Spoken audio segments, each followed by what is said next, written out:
and us finishing bronze.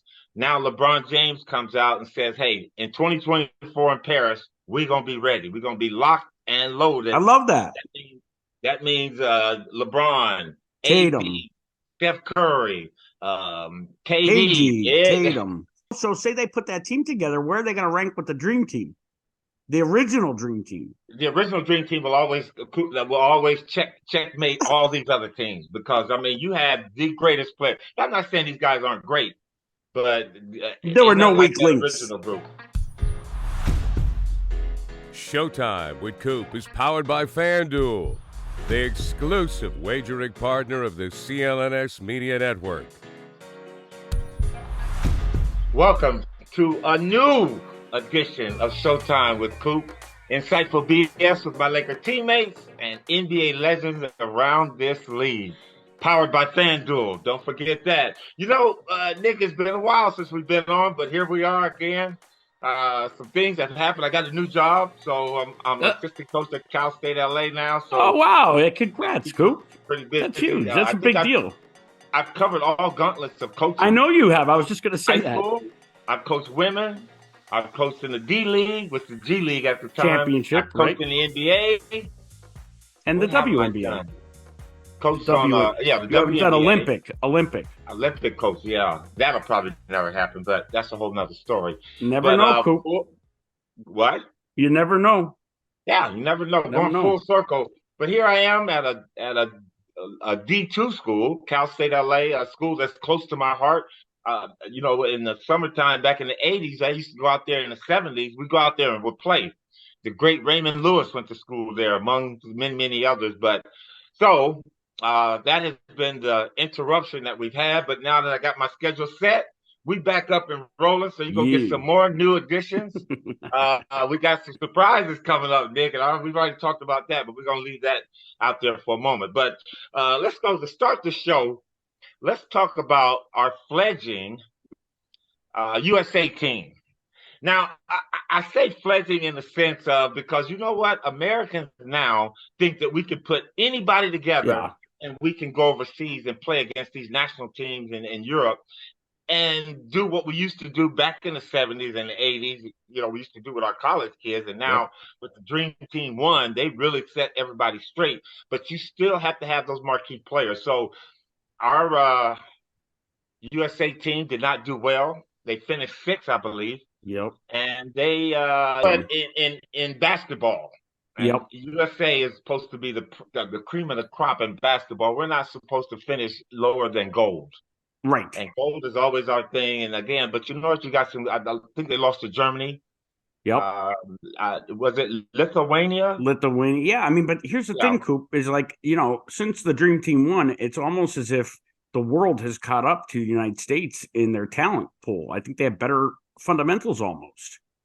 Well, Would you agree? that's always been the case. European players have always been very fundamental. Going back to Vlade Divac, here he You're is, right. 6'11", guy playing like a guard, and that's the one thing. 'Cause I played overseas one year in Rome, Italy, and you see the development of those kids. It doesn't matter how tall you are, what age you are going to learn how to dribble the basketball. You're going to learn how to drop step.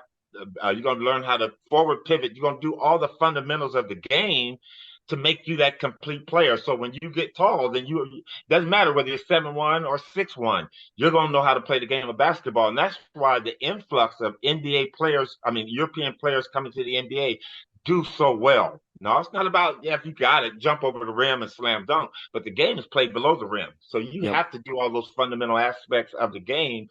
And now you put our so-called, I'm going to call them The, second the tier, maybe third tier players These are to third go over tier. I mean, there. Coop, you got Halliburton, Bridges, Johnson, your boy Brandon Ingram, And what's the boy? Banchero, What's the young man from Minnesota? Anthony Edwards. Oh man, I love him, I man. love And him too. yeah, Jalen Brunson, Josh Hart, Jamar Jackson, Walker Kessler, Austin Reeves, and then Bobby Portis Jr. them guys are good players, but they're young players, and they are. A lot of them are still learning how to play this game. And now it shows you, Anthony Edwards, one of the most athletic, Athletic. talented Yep. players in our game today. a young player that's going to be a superstar eventually when his career is over with, a Hall of Fame player. I really believe so. I think so. But you cannot just assemble those guys and have them go over there and try to mesh as a team. Because again, you got to remember, people are playing in different systems over here. Minnesota is different from the Lakers as opposed to the Milwaukee Bucks. So when you go and play these European teams who have been playing together, club ball, all that, and they know how to play the game as a team. And I think that's what we're missing. And, kudos to Steve Kerr trying to put this thing together, him and Ty Lue and the rest of his staff. But it's very, very difficult to get 2 weeks, a team together in 2 weeks, and then go over there and be competitive. But again, they finished bronze.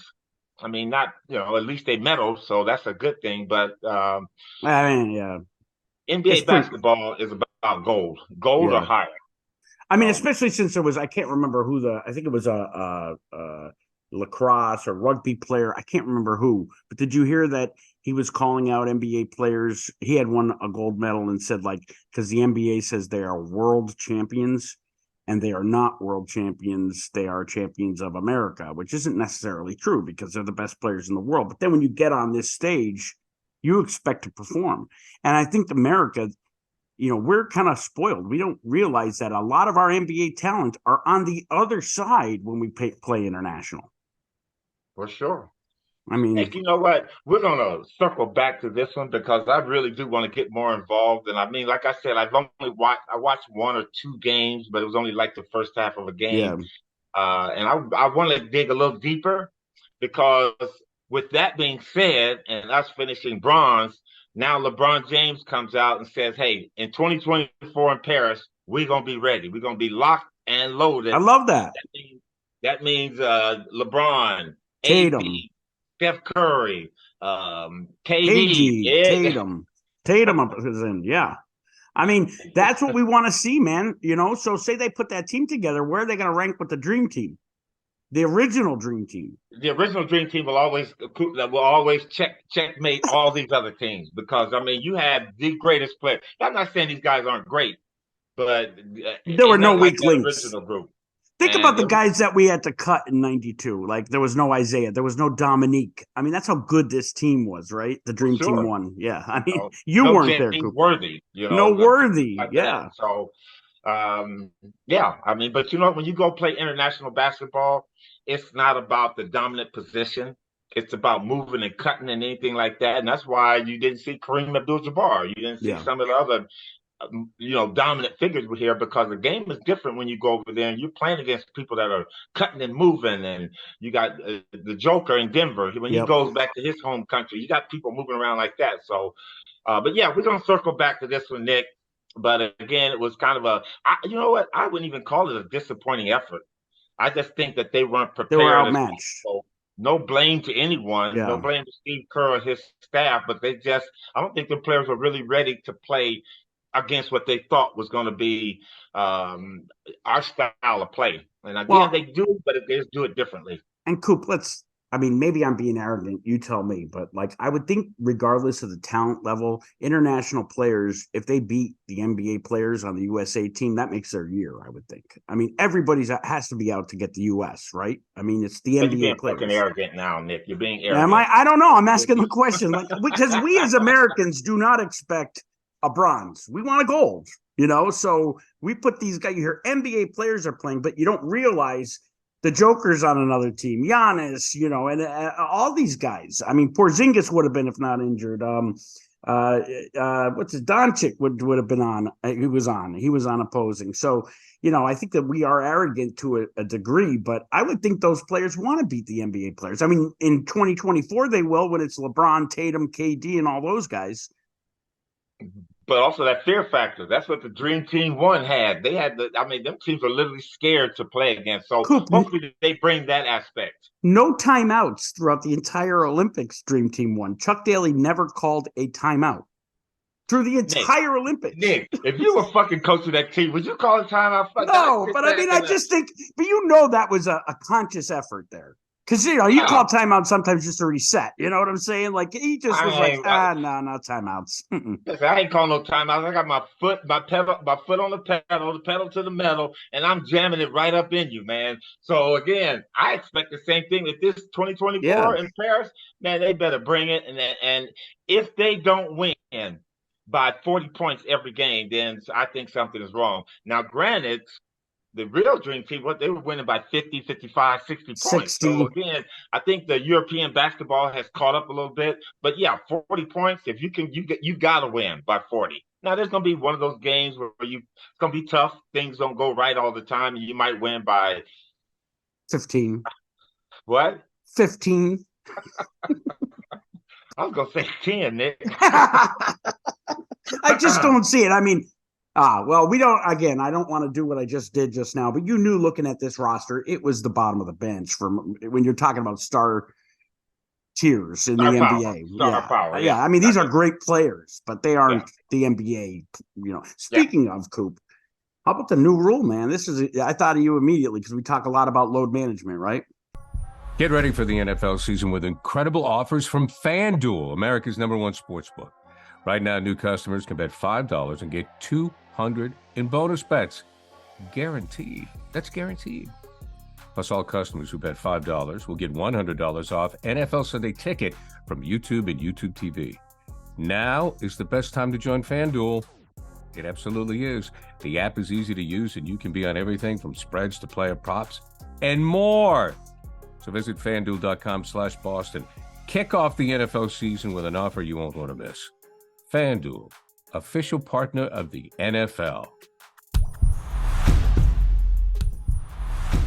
New rule. Load management. Your load management. Well, it isn't a rule yet, but according to Shams, from the Athletic and Stadium and whatnot, FanDuel, the NBA is going to make it whereas 2-star players cannot rest load management in the same game. No star players can load management on nationally televised games. My first question was, how do you quantify a star? I think it's fair. You have to be an all-star appearance, one in the last 3 years. That makes you a star. So you think about that, though, like Defensive Player of the Year, Marcus Smart would not be a star, right? So he could load manage. I have a better solution, Coop. You're the one who gave me the idea, and now I've gone and done some analysis, and I'm going to pull out my bookkeeping software here, Coop, on load management, right? Who came up with that word, load management? It appeared out of nowhere about Kyrie like 5 years ago. I guarantee you that was Popovich. Pop probably I'm sure it was. Everybody's going, what the fuck is load management? Hang on, I got to find this for you. Because this one is, okay, here we go. We're going to talk about Ben Simmons, Zion, Kawhi, and Paul George. Let's just go with Ben Simmons. If Ben Simmons was not allowed to accept his salary for the games that he didn't play, so just those games, say he had to donate it to homelessness in Brooklyn, let's just say. No, say he don't just get it. You don't play, you don't get paid. Go ahead. I like the donation. It would be $18,439,000 that he would have given away for sitting on the couch all year. Zion, $7,037,000. Kawhi, $16,121,000. PG, $14,776,000. If I'm adding this up right, Coop, that's $38,048,000. That's almost $60 million that could go towards retired players, could go towards charity, could go towards NBA Cares, or you know what? Just give it to San Francisco and help those people get off the street. Why are we paying people to sit at home? I don't understand it. Now, I know I sound like an angry white guy, so I need you to level me out here. No, sound like an angry white guy. I'm not an angry white guy, though. Getting paid. That's what you No, I mean, it could be a white guy there. I don't give a fuck. All I'm saying is I go to work, I get paid. I don't go, I don't get paid. I'm with you, Nick. I'm for that. And I think, again, in this game had been, I think after the late 90s, I think because of the physicality of the game, when we played in the 80s and in the 90s, and with the commissioners trying to curb the violence, players getting hurt, I think it softened them a little bit. This is just my opinion. Okay, And this is not what just I yours. A saw. lot of people say this, Coop. A lot of And ex-players. I think with the softening of players, then it extends. And then again, I love Greg Popovich, great coach, great person, a great innovator of this game. He's had some of the best NBA championship teams, and Duncan and the players that he had back there.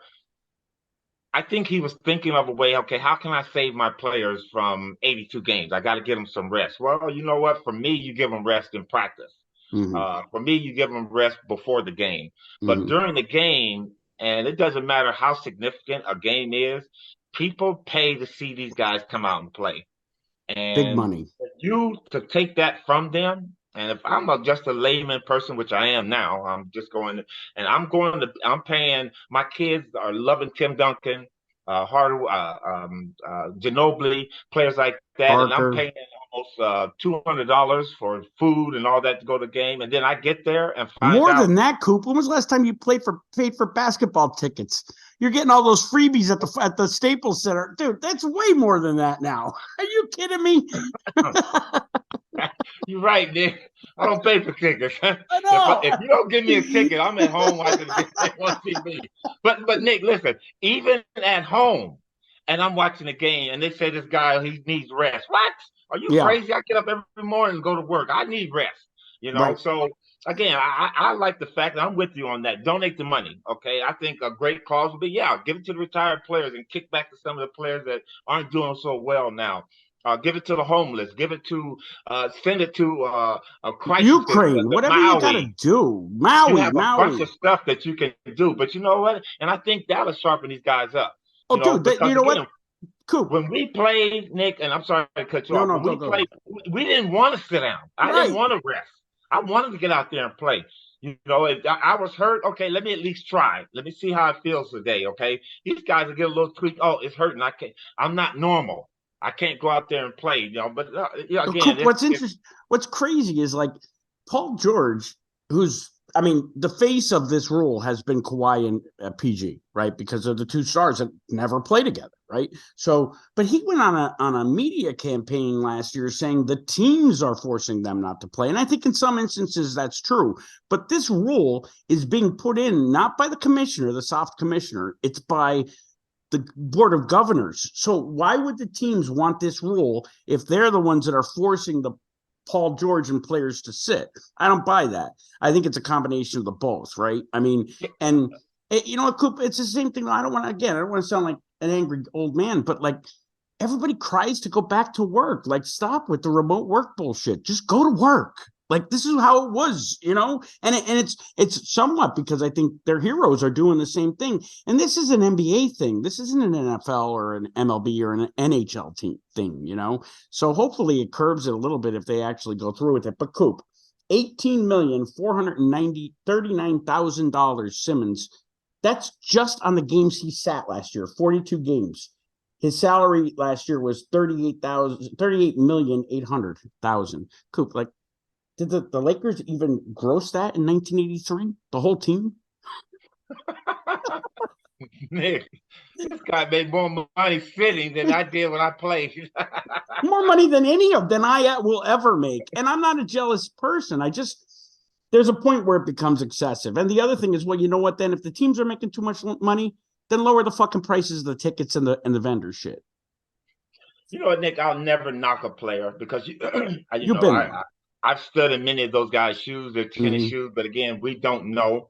And I say, if you're legitimately hurt or you're not feeling right there, sit. But again, you make a great point.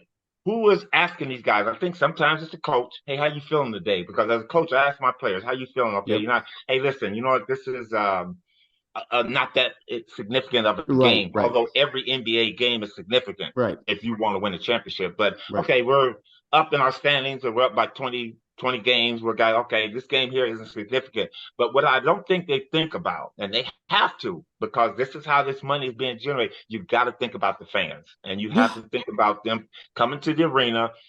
What if they did this, Nick? What if the fans could get a little list?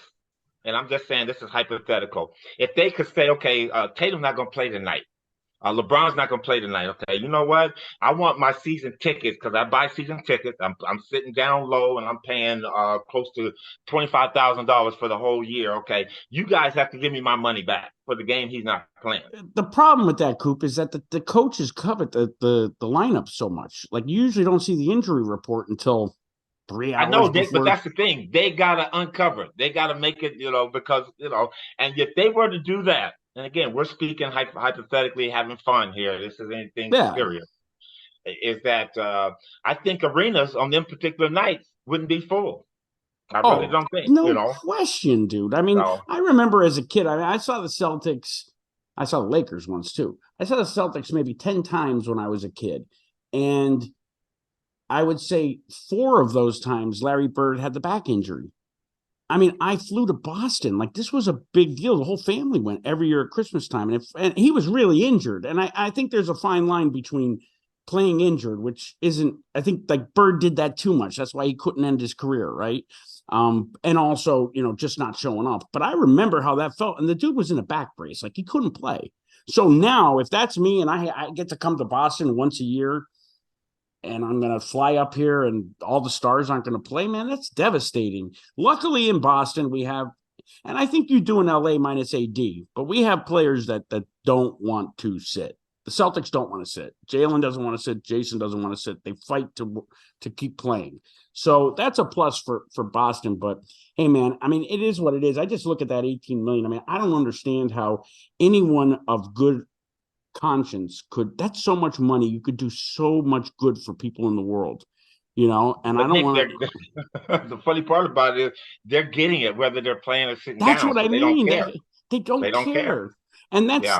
that's just maybe that goes back to how you're raised. Me, I really don't know. I don't know because you know what, Coop, it's not just basketball players. I see it in my business.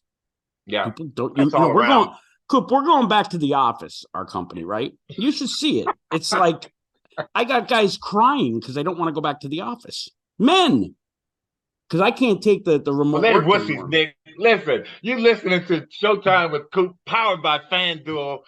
We over here talking about a whole lot of things, man, and we just Bullshit. covered the gauntlet of load management. I don't know why. Whenever I say that word, I do this I load know, yeah. management. Because what does it I'm gonna mean? get to where I can just say load management. But I like the fact that they can put that rule in would be great. I think Yep. it has to be, the fans have to be considered. And Yep. I really do. And again, the players make the game, but the fans make the game fantastic. And I think One more thing on that, Coop. If you look at the statistics over the years, your generation actually had less injuries than this generation. So, like, less injury report. And if you look it up, it's true. So the load management is just putting them in a place where they're not ready to ramp up when it's time to really go hard, and then they get injured. So so it's bad all the way around, I think. So, yes, it might have been a bit, although I prefer it, too physical in your era. But you guys, the injury, people are legitimately more injured now. Nick, you said a good thing. It was more physical in our era, and we played. You It's played. less physical now, and the guys don't play. They don't play. So, Coop, that is what it is. I mean, what I'm excited about, and everybody who's listening is, if you're listening to this episode, soon you're going to hear Mr. Michael Cooper talk about winning time, because we're going to go on to that, and we're going to release that later in the week. We're definitely going to. I got to tease it, Coop. I've been trying to get you to talk about that for 2 years now. Yes, you have, Nick, and I'm finally breaking down because I've always saw some discrepancies in that. Save it for the episode. Yeah, let's do another episode, right? All right, so Coop, let's close this one out and let's get back in the studio. We'll talk winning time. Nick, great conversation with you. But we're gonna get some players in here. I got a big surprise for you guys coming up. I got somebody that I never thought I could get. Do I know about Magic him? Johnson, although I'm still working on him, though. Magic is touring the world around, which I don't blame him, man. Dodgers, Lakers, y'all leave me alone. Let me go spend some time. I've been following him. He has been world traveler, yeah, Magic. Magic is doing it like Yeah, he did it on the court. But somebody real special, a Laker. So we're going to have fun with that. So listen, you know what? That's the close of this one. Want to thank everybody for always tuning in. FanDuel, keep pumping us up, baby. We need you right there. That's really good. And again, Nick, another edition in the can, in the box, bucket, wherever you want to put it, is in the down basket. now. Okay. You Take care. Showtime with Coop is powered by FanDuel, the exclusive wagering partner of the CLNS Media Network.